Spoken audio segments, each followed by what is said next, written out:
ओम शांति। 29 नवंबर 2023 बाबा के महावाक्य। मीठे बच्चे, अपनी बुद्धि व विचारों को इतना शुद्ध स्वच्छ बनाओ जो श्रीमत को यथार्थ रीति धारण कर बाप का नाम वाला कर सको। प्रश्न, बच्चों की कौन सी अवस्था ही बाप का शो करेगी? उत्तर, जब बच्चों की निरंतर हर्षितमुख, अचल, अडोल, स्थिर और मस्त अवस्था बने तब बाप का शो कर सके। ऐसे एक रस अवस्था वाले होशियार बच्चे ही यथार्थ रीति सबको बाप का परिचय दे सकते हैं। गीत, मरना तेरी गली में। ओम शांति। बच्चों ने गीत सुना। कहते हैं, आए हैं तेरे दर पे जीते जी मरने के लिए। किसके दर पर? फिर भी यही बात निकलती कि अगर गीता का भगवान श्री कृष्ण कहे तो ये सब बातें हो न सके, न श्री कृष्ण यहाँ हो सके। वह तो है सत्युग का प्रिंस। गीता कोई श्री कृष्ण ने नहीं सुनाई, गीता तो परम पिता ने सुनाई। सारा मदार एक बात पर है, भक्ति में तुम इतनी मेहनत करते आए हो वह तो दरकार नहीं। यह तो सेकंड की बात है। सिर्फ यह एक बात ही सिद्ध करने के लिए भी बाप को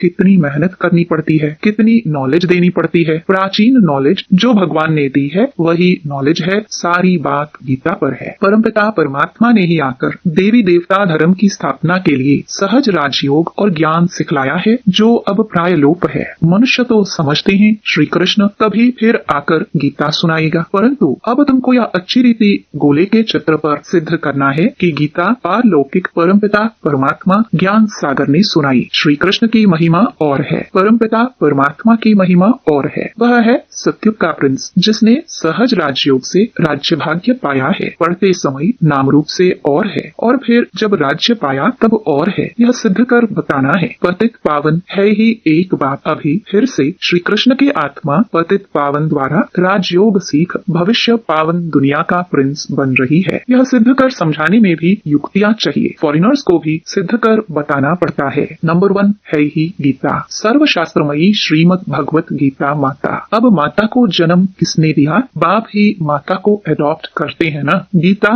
किसने सुनाई? ऐसे नहीं कहेंगे कि क्राइस्ट ने बाइबल को एडॉप्ट किया। क्राइस्ट ने जो शिक्षा दी उनका फिर बाइबल बनाकर पढ़ते हैं। अब गीता की शिक्षा किसने दी जो फिर बाद में पुस्तक बनाकर पढ़ते रहते हैं? यह किसको पता नहीं। और सबके शास्त्रों का तो पता है। यह जो सहज राजयोग की शिक्षा है वह किसने दी है? यह सिद्ध करना है। दुनिया तो दिन प्रतिदिन तमो प्रधान बनती जाती है। यह सब स्वच्छ बुद्धि में ही बैठ सकता है। जो श्रीमत पर नहीं चलते उनको धारणा हो ना सके। श्रीमत कहेगी तुम बिल्कुल समझा नहीं सकते हो, अपने को ज्ञानी मत समझो। पहले तो मुख्य बात यह सिद्ध करनी है कि गीता का भगवान परमपिता परमात्मा है, वही पतित पावन है। मनुष्य तो सर्वव्यापी कह देते हैं, वह ब्रह्म तत्व कह देते, वह सागर कह देते, जो आया सो कह देते, बिगर अर्थ। भूल सारी गीता से निकली है। जो गीता का भगवान श्री कृष्ण कह दिया है तो समझाने लिए गीता उठानी पड़ी। बनारस वाले गुप्ता जी को भी कहते थे कि बनारस में यह सिद्ध कर बतलाओ कि गीता का भगवान श्री कृष्ण नहीं।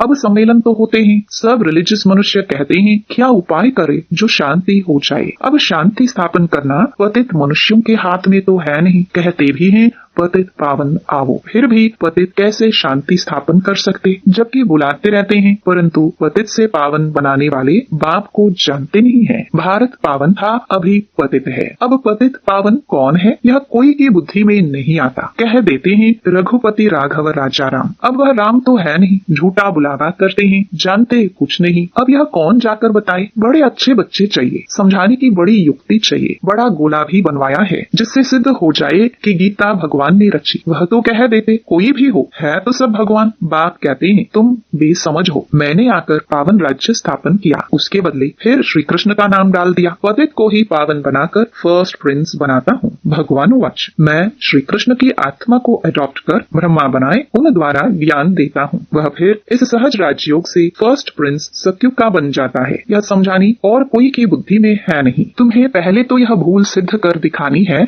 कि श्रीमद् भगवत गीता है सब शास्त्रों की माई बाप। उसका रचयिता कौन था? जैसे क्राइस्ट ने बाइबल को जन्म दिया, वह है क्रिश्चियन धर्म का शास्त्र। अच्छा, बाइबल का बाप कौन? क्राइस्ट। उनको माई बाप नहीं कहेंगे। मदर की तो वहाँ बात ही नहीं। यह तो यहाँ मात पिता है। क्रिश्चियन ने रीस की है श्री कृष्ण के धर्म से, यूँ तो वह क्राइस्ट को मानने वाले हैं। जैसे बुद्ध ने धर्म स्थापन किया तो बौद्धियों का शास्त्र भी है। अब गीता किसने सुनाई? उससे कौन सा धर्म स्थापन हुआ यह कोई नहीं जानते। कभी नहीं कहते थे कि पतित पावन परमपिता परमात्मा ने ज्ञान दिया है, अभी गोला ऐसा बनाया है जिससे समझ सके कि बरोबर परमपिता परमात्मा ने ज्ञान दिया है। राधे कृष्ण तो सत्युग में हैं, उन्होंने अपने को तो ज्ञान नहीं दिया, ज्ञान देने वाला तो दूसरा चाहिए, कोई ने तो उन्हों को पास कराया होगा। यह राजाई प्राप्त करने का ज्ञान किसने दिया? किस्मत आपे ही तो नहीं बनती, किस्मत बनाने वाला या तो बाप या तो टीचर चाहिए। कहते हैं गुरु गति देते हैं, परंतु गति सदगति का भी अर्थ नहीं समझते। प्रवृत्ति मार्ग वालों की सदगति होती है, बाकी गति माना सब बाप के पास जाते हैं। यह बातें कोई भी समझते नहीं। वह तो भक्ति मार्ग में बहुत बड़े बड़े दुकान खोलकर बैठे हैं। सच्चे ज्ञान मार्ग की दुकान यह एक ही है, बाकी सब भक्ति मार्ग की दुकानें हैं। बाप कहते हैं यह वेद शास्त्र आदि सब भक्ति मार्ग की सामग्री है। इन जप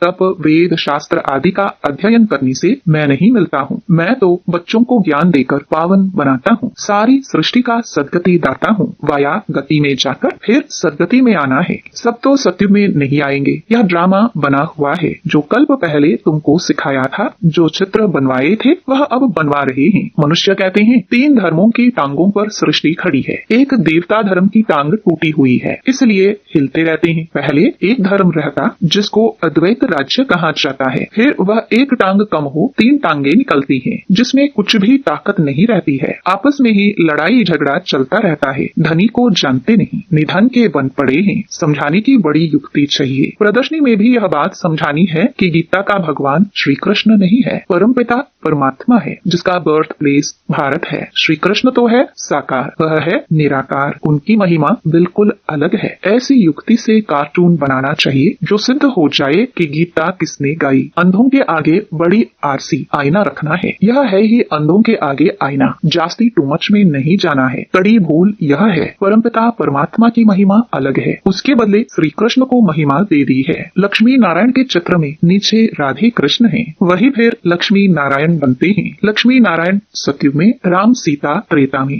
पहला नंबर बच्चा श्री कृष्ण है, उनको फिर द्वापर में ले गए हैं। यह सब है भक्ति मार्ग की नूंद। विलायत वाले इन बातों से क्या जाने। ड्रामानुसार यह ज्ञान किसके पास भी है नहीं। कहते भी हैं ज्ञान दिन, भक्ति रात, ब्रह्मा का दिन, ब्रह्मा की रात। सतयुग स्थापन करने वाला कौन है? ब्रह्मा आया कहाँ से? सूक्ष्म वतन में कहाँ से आया? परमपिता परमात्मा ही सूक्ष्म सृष्टि रचते हैं, वहाँ ब्रह्मा दिखाते हैं, परंतु वहाँ तो प्रजापिता ब्रह्मा होता नहीं। जरूर प्रजापिता ब्रह्मा और है, वह कहाँ से आया यह बातें कोई समझ नहीं सकते। श्री कृष्ण के अंतिम जन्म में उनको परमात्मा ने अपना रथ बनाया है, यह किसकी बुद्धि में नहीं है। यह बड़ा भारी क्लास है। टीचर तो समझते हैं ना यह स्टूडेंट कैसा है, तो क्या बाप नहीं समझते होंगे? यह बेहद के बाप का क्लास है। यहाँ की बात ही निराली है। शास्त्रों में तो प्रलय आदि दिखाकर कितना रोला कर दिया है, कितना घमंड है। रामायण गीता आदि कैसे बैठ सुनाते हैं। श्री कृष्ण ने तो गीता सुनाई नहीं, उसने तो गीता का ज्ञान सुनकर राज्यपद पाया है। सिद्ध कर समझाते हैं गीता का भगवान ये है, उनके गुण यह है, श्री कृष्ण के गुण यह है। इस भूल के कारण ही भारत कौड़ी जैसा बना है। तुम माताएं उनको कह सकती हो कि तुम लोग कहते हो माता नरक का द्वार है, परंतु परमात्मा ने तो ज्ञान का कलश माताओं पर रखा है। माताएं ही स्वर्ग का द्वार बनती हैं। तुम निंदा कर रहे हो, परंतु बोलने वाले बड़े होशियार चाहिए। पॉइंट्स सब नोट कर समझाना चाहिए। भक्ति मार्ग वास्तव में गृहस्थियों के लिए है, यह प्रवृत्ति मार्ग का सहज राजयोग हम सिद्ध कर समझाने लिए आए हैं। बच्चों को शो करना है, सदैव हर्षित मुख, अचल स्थिर मस्त रहना चाहिए। आगे चल महिमा निकलनी जरूर है। तुम सब हो तो ब्रह्मा कुमार कुमारियां। कुमारी वह जो 21 जन्मों लिए बाप से वर्षा दिलाए। कुमारियों की महिमा बहुत भारी है। मुख्य कुमारी तुम्हारी मम्मा है। चंद्रमा के आगे फिर अच्छा स्टार भी चाहिए। यह ज्ञान सूर्य है, यह गुप्त मम्मा अलग है। इस राज को तुम बच्चे ही समझकर समझा सकते हो। उस मम्मा का नाम अलग है, मंदिर उसके हैं। इस गुप्त बूढ़ी माँ का मंदिर थोड़ी है, यह मात पिता कंबाइंड है। दुनिया यह नहीं जानती। श्री कृष्ण तो हो नहीं सकता, वह फिर भी सत्युग का प्रिंस है। श्री कृष्ण में भगवान आ न सके, समझाना बहुत सहज है। गीता के भगवान की महिमा अलग है, वह पतित पावन सारी दुनिया का गाइड लिबरेटर है। मनुष्य चित्रों से समझ जाएंगे कि बरोबर परमात्मा की महिमा अलग है। सब एक थोड़ी हो सकते हैं। अच्छा मीठे मीठे सिखे लदे बच्चों प्रति माता पिता बाप दादा का याद प्यार और गुड मॉर्निंग। रूहानी बाप की रूहानी बच्चों को नमस्ते। धारणा के लिए मुख्य सार। पहला, अपनी अवस्था बड़ी मस्त अचल अडोल बनानी है। सदा हर्षित मुख रहना है। दूसरा, ज्ञान के शुद्ध घमंड नशे में रहकर बाप का शोक करना है। गीता के भगवान को सिद्ध कर बाप की सच्ची पहचान देनी है। वरदान, स्मृति स्वरूप बन विस्मृति वालों को स्मृति दिलाने वाले सच्चे सेवाधारी भव। अपने स्मृति स्वरूप फीचर्स द्वारा औरों को स्मृति स्वरूप बनाना, यही सच्ची सेवा है। आपके फीचर्स औरों को स्मृति दिला दे कि मैं आत्मा हूँ। मस्तक में देखे ही चमकती हुई आत्मा व मणि को, जैसे सांप की मणि देख करके सांप की तरफ कोई का ध्यान नहीं जाता, ऐसे अविनाशी चमकती हुई मणि को देख देह भान को भूल जाए, अटेंशन स्वतः आत्मा की तरफ जाए, विस्मृति वालों को स्मृति आ जाए, तब कहेंगे सच्चे सेवाधारी। स्लोगन, अवगुण धारण करने वाली बुद्धि का नाश कर सतो प्रधान दिव्य बुद्धि धारण करो। ओम शांति।